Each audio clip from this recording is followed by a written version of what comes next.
কিছুদিন আগে আমরা গিয়েছিলাম আজিজ পাগলার মেলায়। তো উনি আর কি এখানকার যে আরেকটা পাগলা ছিল, ভাইয়ের পাগলা, তারই শিষ্য। তার কাছ থেকে অনেক আধ্যাত্মিক জ্ঞান প্রাপ্ত।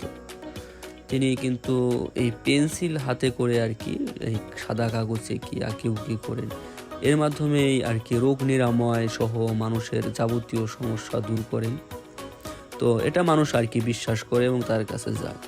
তো আমি ওখান থেকে পরবর্তীতে একটু মাঠের দিকে আসলাম। আসার পরে দেখলাম এখানে বয়াতিরা গান গাইতেছে, দেন অনেকে লাভ পারতেছে, তো অনেক কথা বলতেছে গানের মাধ্যমে। সেগুলো বোঝার চেষ্টা করলাম, কিন্তু কিছুই বুঝতে পারলাম না। তারপর দেখলাম একটু পরে কিছু পাখি, কবুতর, খরগোশ সহ অনেক প্রাণী এখানে উঠেছে আর কি। একটা বেচা কিনের হাটের মতোই এখানে তৈরি হয়েছে একটু।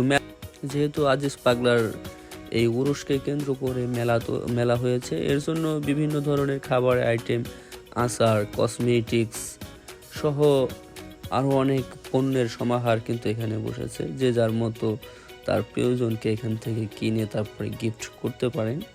আমরা প্রায় সন্ধ্যার দিকে গিয়েছিলাম, তখন আর কি অতটা লোক ছিল না, এর জন্য মেলায় একটু ঘুরে একটু ফ্রি স্পেস পেয়েছিলাম। তারপরে গেলাম পানের দোকানে, এখানে কিন্তু বাহারি রঙের পান ছিল। তো আপনারা যদি যান তাহলে কিন্তু এখানে গিয়ে পান ট্রাই করতে পারেন। তো এখানে সকল ধরনের পানি পাওয়া যাবে, মিষ্টি পান থেকে শুরু করে সকল কিছুই। তারপরে আচারের সেকশনটাও কিন্তু অনেক সুন্দর করে সাজিয়ে গুছিয়ে ওনারা রেখেছেন। ভাজা পোড়ার সেকশনগুলোও কিন্তু তারা অনেক সুন্দর করে এই দোকানগুলো বসেছে।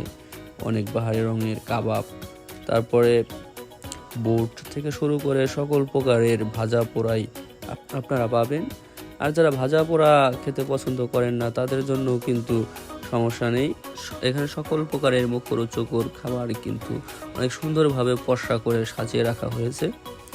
তো আপনারা যদি যান তাহলে কিন্তু এখানে অনেক ধরনের খাবারও ট্রাই করতে পারবেন। দেন একটা গ্রামীণ মেলায় যে ধরনের পরিবেশ থাকে, সকল কিছুই কিন্তু এখানে বিদ্যমান পাবেন। তো আজকের মতোই এখানে বাই বাই, টাটা। দেখা হবে নেক্সট ভিডিওতে। আজকে আমার গলা বসে গেছে, এর জন্য কথাগুলো এরকম শোনা যাচ্ছে।